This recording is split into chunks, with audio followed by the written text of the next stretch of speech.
be a root ngoma no obi si mame Naomi root ngoma no na yemfani nkomo kakra oba root they see in life root they see in life me pasa obia tie asemi na otie asemi dia preach pen but me pasa me sa di preaching there. Amen. Amen. Root every cry your friend Moab cry your friend Moab a lot a mana omo papa die no ba ko yamba ba ko ba panini ana ko chechire Moab kuro no na Moab kuro no ba ye no mi kura obi a wotena mu bia no onye nyame dia e kura nyame dome no asa kuro no ba ye no mi kuro Moab kuro no. Amen. Amen. Ana kuro ben so de Bethlehem kuro ben so de Bethlehem aye Judah for kuro David papa nom ana chechire sa Bethlehem no na ye kura eho ana omoto pa no enti Bethlehem na sichire ye pan bread anasa bodo what you say the meaning of Bethlehem eya bodo na the entire you call Jesus Christ our horo Christ is here the blood of life and it was say you want to Bethlehem as a trane pano or you duane a onipa dia onyankwa na me pese obi antie me ye Naomi kuro Bethlehem no Judah for kuro nyame the blessings of God our Bethlehem and the curse of God nyame adome Moab. Amen. Amen. So Israel ni bia obe free Bethlehem akọ Moab no me abekam the curses of Moab abekam. Amen. Amen. Now the attorney say until Moab curses na wa Moab no just say nyame no mo ni twaka anankyerɛ sɛ aduane ni kuro no aduane wɔ Moab omo ye bibia eyeye me ba cha wadi ase aduane wɔ hɔ but nyame no me ada wɔn so. Amen. Amen. Yan shade ana Bethlehem anso ye kura eye Judah fo na akyekyere aduane wɔ hɔ na ekodo bra bi sɛ me tra enipa de o awurade ma kom kɛseɛ si Bethlehem paanu du yabui anigye tu yirai ɔde aseɛ ahosepa ayira firi Bethlehem asomdwe ni Bethlehem na papa bi ni yɛfrɛ no Elimelech na yere yɛfrɛ no Naomi ana Naomi ɛnso wɔ asekyerɛ ne ade a ɛdɛ Naomi ade a ɛyɛ dɔkɔdɔkɔ ade a ɛdɛ ɔde aseɛ dɛɛdɛ asekyerɛ no fine na Naomi nso no Bethlehem kuro no watena mu anyini aware awon ɛma mmienu ɔde aseɛ baako de sɛ Maron ɛne Keron ɔmo ma no ɔmo yɛ mɛma enti Naomi hwɛ a ɔbɛfiri Moab abɛkaa ne Bethlehem wɔ sɛ aduane aba wɔ Moab aduane abu awɔ Moab the whole Bethlehem no ansi obiara adwene mu sɛ ɔbɛkɔ Moab accept Naomi. Amen. Amen. Accept what? Naomi. Na Naomi atena sika se no sɛ wɔtena Bethlehem a ɔmo bɛwu ɛna so ɔkɔ Moab nso a ɛnome yɛ wɔ hɔ abɛka wɔn deɛ no ɛbɛkyɛ wɔte aseɛ ɔmo nim ɛna Elimelech aka kyerɛ ne yere ne sɛ to cut everything short yɛntena ha yɛ wɔte aseɛ ɔbaa no n'asekyerɛ daada wɔkyerɛ ade a ɛnwono that is Naomi wɔkyerɛ ade a ɛnwono wɔde process yi ne kuru sisɛ no sɛ mɛtena ha paa teetea wo deɛ ɛne ɛyɛ nkɔ wote aseɛ na wɔn to tenan ɛne ne ma mmienu no akɔe kɔduro Moab hwɛ nyame wɔn adeɛ baako a mastadi wɔ trɛsɛ mu ɛho ne sɛ Awurade ka kyerɛ Adam sɛ aduaba wɔ yi ada a wobɛdi wobɛwu a ɛfa no a yɛne nnua nkɔpa kyɛw that is God obia na no ka kyerɛ wo sɛ saa aduaba wɔ yi ada a wobɛte adi no owuo na abɛwu a sɛ wodi a na wodi sɛ wokɔwu mebɛkyɛ wode aseɛ sɛ wodi a na wodi sɛ aduaba no wodi no akɔyɛ deɛ bɛyi akɔwu yɛnhyɛ saa de no nso nti Adam nso di aduaba no no ɔyɛ wɛ nti ɔno nso ampa kyɛw so onyame madi deɛ nanso fa me bɔne kyɛ me no that is God amen fine Naomi akɔ ɔde sɛ Moab no wankɔbɔ korɔ no wankɔbɔ adwaman ne kuna nkɔfo ɔbaa wote asɛm ne yɛ ɛna ne ma no nso ankɔdi bɔne biaa but sɛ wɔyɛ Bethlehem ni na Awurade aka kyerɛ ne sɛ ma Bethlehem ni biaa ankɔ Moab ɔde aseɛ na wɔyɛ soɔden akɔntino ɛwɔ sɛ the curses of what Moab ɛba no so mepɛ sɛ obi a wɔtie me biara no me voice no deɛ I joke but message no mepɛ mepɛ sɛ obiara tie bi God says don't go there manya sɛ ankɔ hɔ na sɛ wokɔ a anom na wɔ kuro no wɔdome wɔ biara a wɔte kuro no amen ɛna Bethlehem ɔpɛ wɔ sɛ commercial no Bethlehem yɛ blessing town nhyira da hɔ wade ase fine ɛna wodin ankasa na wɔmi no ɛkyerɛ dɛɛdɛ wɔn sɛ deɛ ɛsideɛ last na meka sɛ bi hyɛ ɛtɔ bere bi a ade Awurade se menyɛ don't do it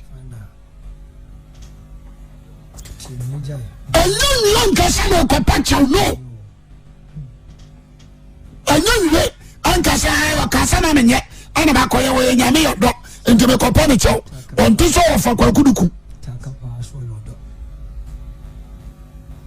amen fine Naomi Elimelech ɛna Maron ɛne Keron ɔma kɔduru Moab ɔma nya baabi atena nti wuru sɛ from that day na ɔmo decide yɛ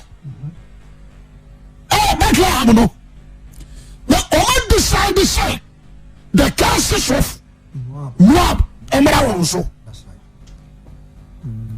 ɛwɔkyɛ wade aseɛ the curses of Moab ɛnyɛ deɛ bɛyi ɛmra wɔn so amen akɔyɛ te sɛ Awurade sɛ mekyerɛ wareguo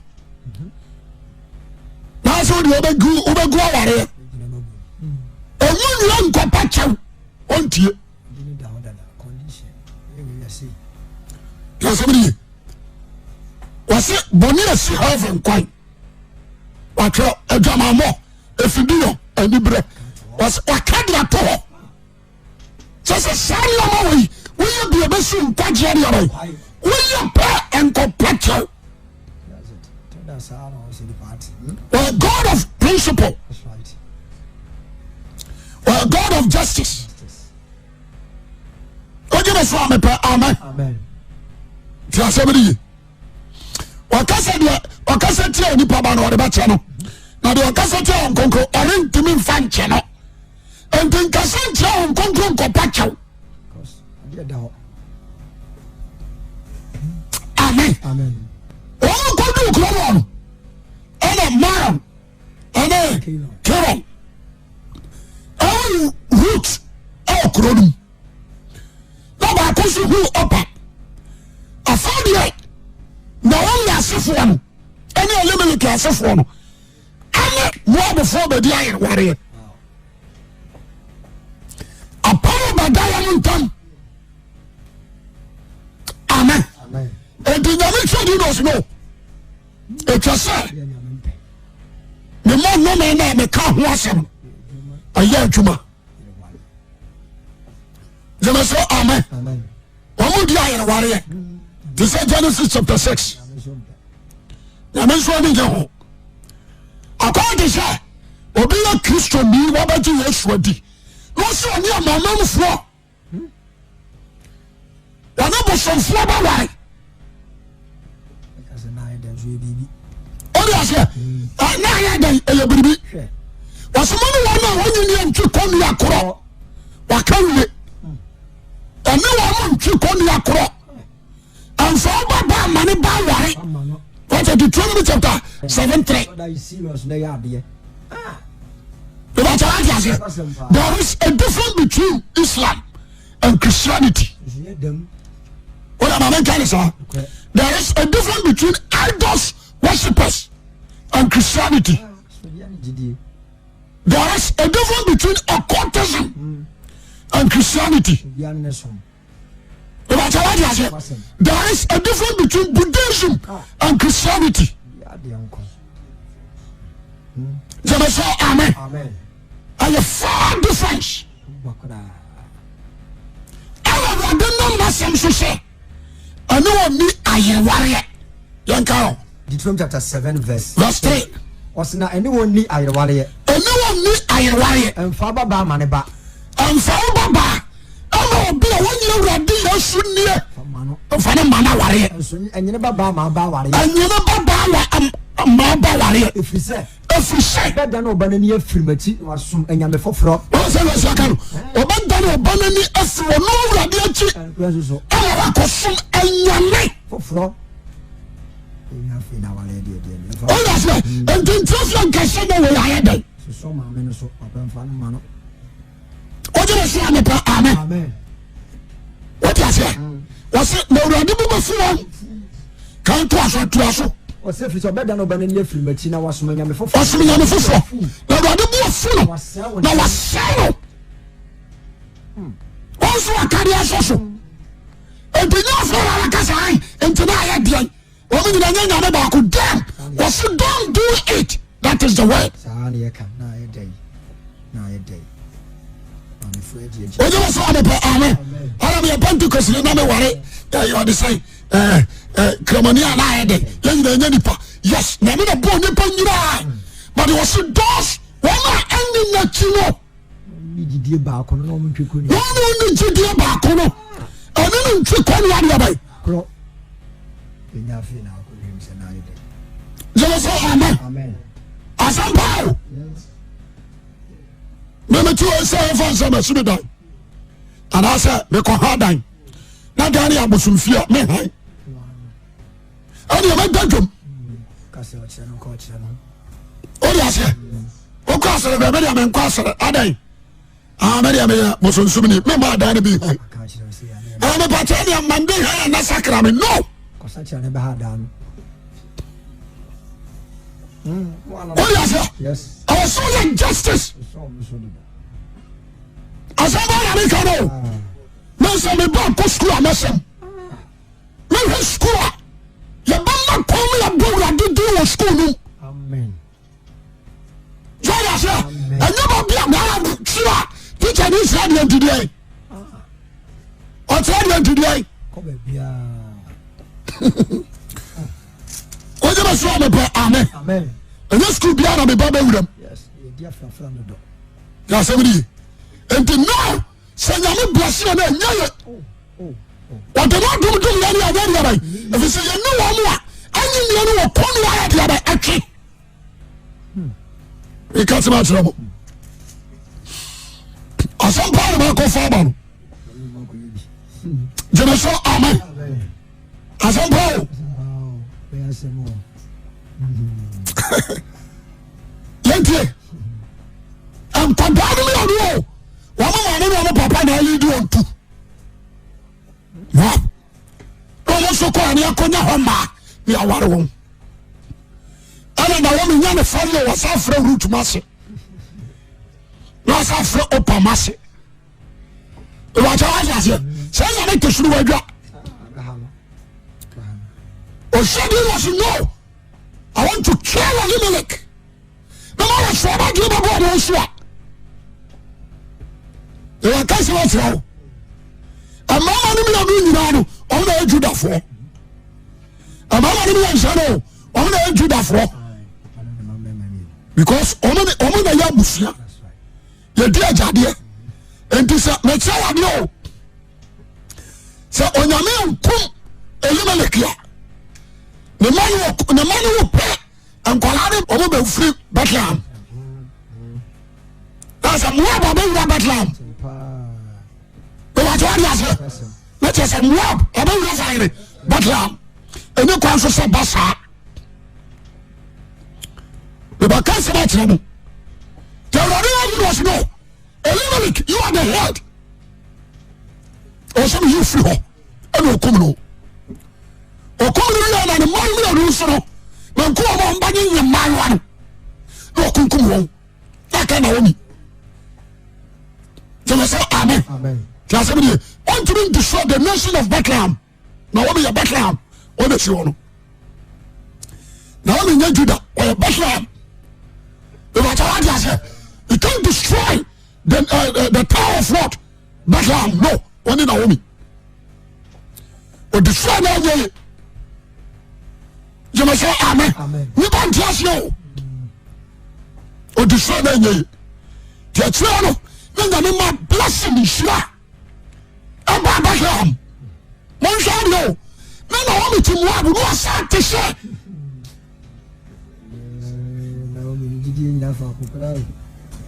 Like this, you are near the mine.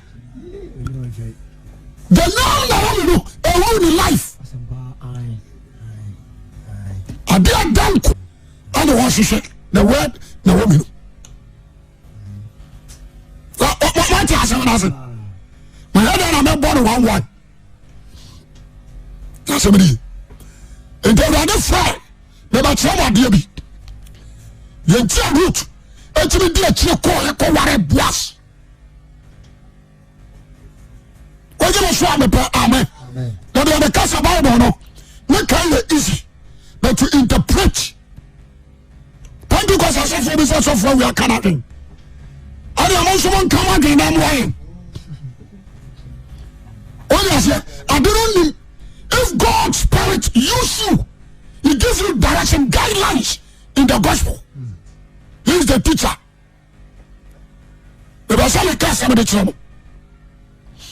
The cases of Moab about Elimelech about the mommy and also because over the young man, over your head, over the family.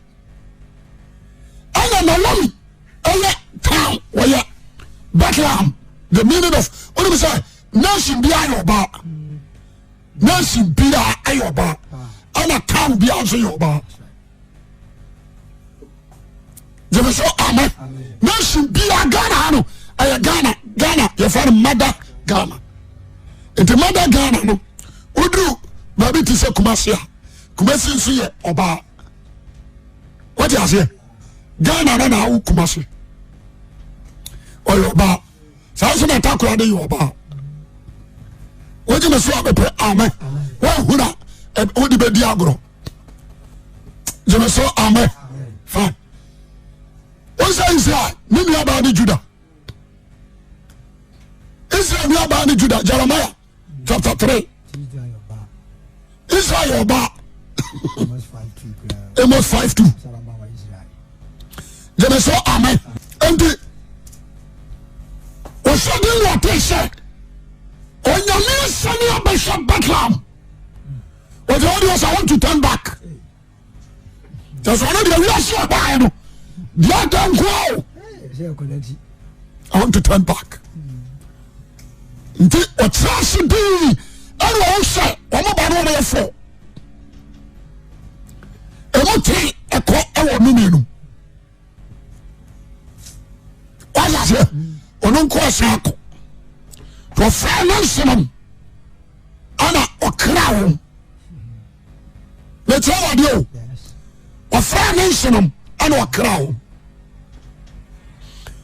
na ɔto wɔn fo sɛ ɔbɛkɔ enti ɔka so ɔbɛkɔ no ɛna ɔmo yɛ do nyinaa sɛ mama yɛntumi nya ama nkɔ yɛbɛkɔ akɔgya wo yɛnhwɛ adeɛ o kɔ no anka first ɔmo ne na ɛkɔ no na yɛkɔ a Moab na ɛkɔgya wɔn mo Moab kɔgya Bethlehem kwan ọtí adìsíyàn náà sẹ Moab kọjá Bethlehem kwan náà sẹ ọkọ no Tarsis ní daso náà di abayi edi n'akyi Tarsis no efunom ẹnna ọno nso wuli nyansa ni ọsi no mo nsan yẹn nso amen mo nsan na mo nyinyini yẹn mo duri ma nyini yẹn afọ na mi kọ wáyé. Akọwo ama mama mu nsia na mu aware temo ntia mo gya busuam wadi ase na mo ngo awa it or advice well na just number 2 no anu me anka ba di na ti no wakram fine into all opa etiase the arm of opa enya say or confessing sin. No offer a radia or Bethlehem. The actual aim of Oba, any say, will be a brewanity, not brewana koware. No one will say that whom my idea. Jemaso, amen. And to so to me, you might do not tell me, dear. No one will quite something coming koware, dear. I want to accept it. Jemaso, amen. What does it?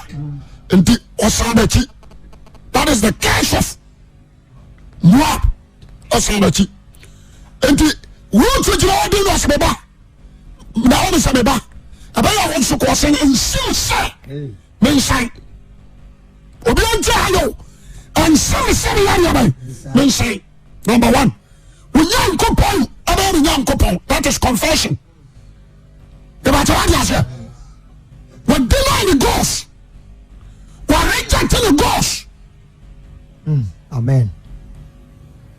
All the same, what we see, we're rejecting the young man.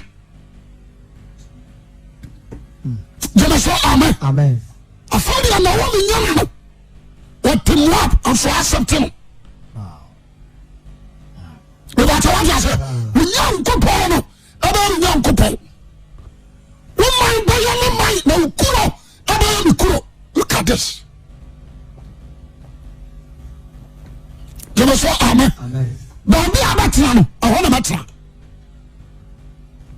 Jabadano, I want a matter.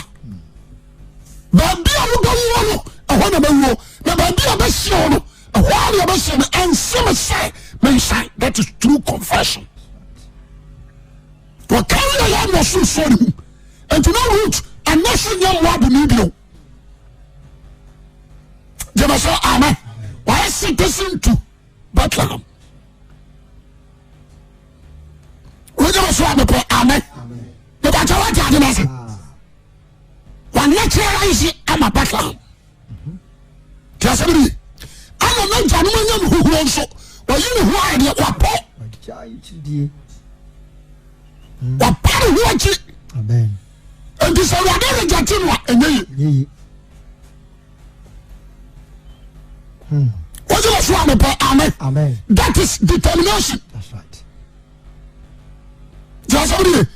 and some of you need to determine. You need to, I was saying, when you know do what you are, I was so Apollo. Amen. Jama say amen. Amen. I was so Pogana. No pool could set you do nothing. Push out Kurono. What do I say? Hallelujah. No power don't person, no. Tell me, but be a lost better, I want a better. Amen. But be a better, I want a better. Amen. Send your lost who you are. Send your say yes, sir. But I tell you, sir, you need to confess and deny. Also deny when you are rejected. Oh, Paul, watch it. You must say amen. Hello. I'm sure I do know. Young cock, Bible on the study, you know. When you say when someone will be. One kind of show be a hobby. Or follow the steps of Naomi. Oh, you must say amen. Amen. Make us matter. I did be a sin, a sin purposely for Christ coming. And my yes to Christ Dican when we are not the lie. What do you say? And we are so represent Moab. God himself cares over the world. Accept Christianity. Accept Christianity. You can't come in want to be men without confession. What do you say? I was saying, amen. No one tell you, I dare be a son of you need to throw it away. Now, the one person only Christ alone and Christianity alone. Amen. Amen. That is gospel. Baby, I said you come Christ, young coon. Said you're good anymore, young word was. What do you say? That is Christian. Said you're born on a young. What do you say? Said you're still in your show. So I should have said you're sorry. I'm sorry. That is the gospel. Tell somebody, I determine. What do you say? More to mean count on frat. What I say? Bethlehem, intimate count on frat, but not Bethlehem. Or the crown, more busham, and that's you do what you. Why don't that's one more busham so? Why don't that's one crumb? What is that? A horse buy? What do you know? You can't. What do you say? Amen. Indeed, one more person, no person will recognize. There is a method. You need to determine. You need to have a vision first. If you don't have a vision, you're wrong inside at you. What do you say? Amen. The person be able to tell me and tell somebody. Why is it about Christian? Let's tell the method of this world. And I'll follow. One root. One son. The blessing of Bethlehem, you can't get it. Amen. Look at your dressing. More before dressing, I'll dress, but root. Every more will do Bethlehem. The dress will be changing. If I'm not dressing decent, the baby had to say Bethlehem for. What do you say? And so the crumb, what you are in fear. The Baswadi say, or dresses are him and Quada. Or him about woman and not 2 flowers, a good form. Now about woman and 2 flowers, a good form. Because almost to me, but him and be. And you come on. But you reject all the positions. You must say amen. And now I'm not doing what you. He confessed of already. Also, a final by the aim of you and your marriage. The aim of you and your job because you are fairly. The person that will be on a Bible. The whole root and I'm going to talk for a cassette. Oh, you must want to put amen. Tell somebody at times, you're not a sleeper. You're not a pile mobile. What can you say? The quotes only are not a buffo. But you need to repent. ɛkyɛ mpena yesu se deɛ ɔtee ne nsa so fontodadeɛm na ɔda n'ani hyɛ n'akyiri mfata n'ahennie sɛ root ɛbɛduru Bethlehem no ɛne ne kɔndɔɔ sɛ ɔbɛsɛ akɔ Moab ka bɛyera ma ne so wobɛtumi anya Boas aware now ɔbɛyɛ Nyankopɔn dea ɔbɛyɛ Bethlehem ni nti sɛ ɔwo ba de to kuro no mu a ɛdisɛfo complete wogyina so amepɛ ama na ɔyɛ waahwɛ o na ɔne mu bɛduru Bethlehem no na ɔmo da yɛ ɔmo timi na bubu wɔn bura ne ɔmo sɛm nsuo na nsuo no awe wote aseɛ ɛdan no gyina ɔmo nipadua adwira gu ɔmo nkwagye adwira gu honhom akane na wɔn na firi kɔ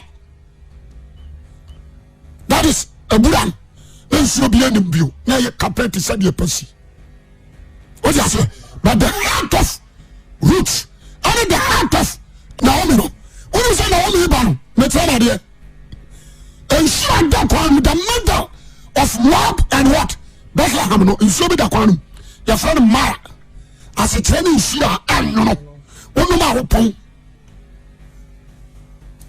ɛna ɔde ne din Naomi no ato hɔ ɛna ɔfa Mara no sɛsɛsɛ ɛno ne ne din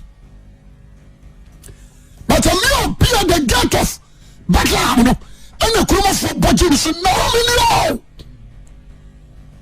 he shout Naomi ni o afɔ ɔdan na nɔɔse ma momfrɛ me Naomi bio momfrɛ me Mara asekyerɛ ne adeɛ ɛnwo na mekɔ ne ma na maba ne sini gyeme so amen ɛnam sɛ kora yɛbɛfɔ Naomi the name Naomi ɛno ne din you can't change your name wọ́n Mara bi afute yẹ fọ́ Naomi afọ kò wúrà ní fìyẹ ní fìyẹ nyina fu ẹ̀dá ni nyina bi abubu wọ́n di ase ẹ̀bùrà ni nso ẹ̀fu wira nsuo nim that is the heart of Naomi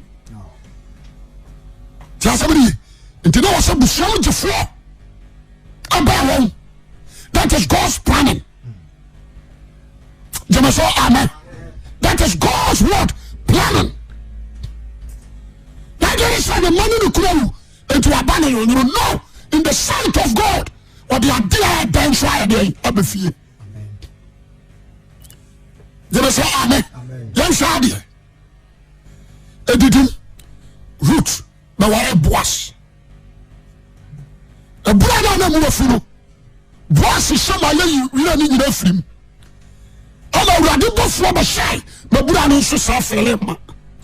ɔmo da sɔre yɛ nabura na yɛ ma na kyerɛ sɛ nyame hɔ homa sa yɛ deɛ bɛyi aba no fie afei yɛnhwɛ deɛ Ruth ne Boas bɛware aba wo Obed na Obed bɛwo Jesse na Jesse bɛwo David awo ntoatoasoɔ so yɛbɛnya Yesu Kristo firi David asenem ɔyɛ sɛ it's better for sɛ mɔsɛ deɛ ɔfiri yina sɛ aba Kristo mu no ɔbɛnhyerɛ o ɛna wo a wofiri mu akɔ wina sɛ ɛnneɛma mmienu wogyina so anɔpɛ ame blessings and what curses so firi Kristo nase ɛkɔ wiase you under curse but so firi wiase bɛ Kristo mu a you become blessed